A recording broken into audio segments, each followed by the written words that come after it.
Hey, it's MJ from the Selling the ATL Studios, and in this video we're going to talk about what not to do if you're trying to improve the value of your home to get it ready to sell. But before I do, I want to give you a quote that I read about from Donald Trump, and that was, sometimes the best investments are the ones we don't make.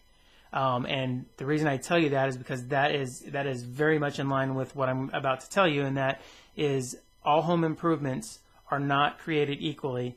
And not all home improvements are going to give you the same ROI. And in fact, some of them will actually devalue your home. Now, there are a number of things that can do this. And if I don't hit one of the ones that you have a question about, just go ahead and just click the button below, and you can get in touch with me, and I'll be happy to go over it with you. But there are three main ones that I see. The first one is built-in aquariums.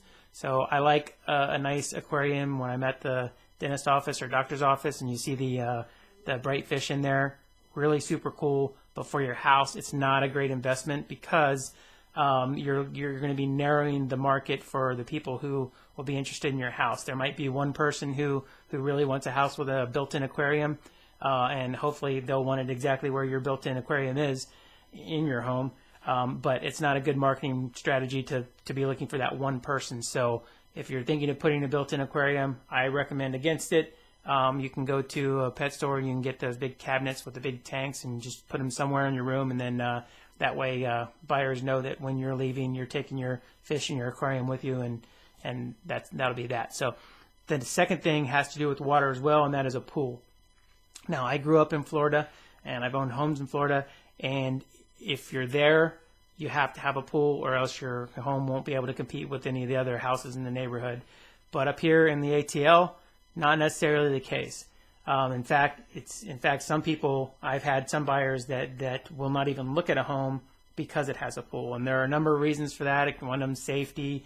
They don't want to have to take care of it. The community may already have a pool, so there's no reason to have the pool in your backyard and the one in the community. So there are a lot of reasons. I would say this: if you're thinking about getting a pool for your house, if you decide to do that, get it for you. Don't get it with the idea of improving the value of your home, because it probably isn't, and it actually might make it a little bit harder to sell.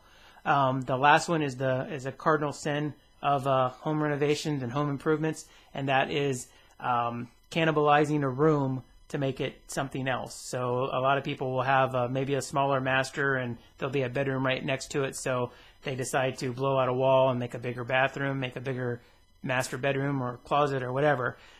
Do not do that, especially if the rest of the houses in your neighborhood have 3 or 4 bedrooms. If you take one of your bedrooms and now you only have 2 or 3 bedrooms, you've just devalued your house to the point where not only will you not get back what you've done, it'll make it harder to sell.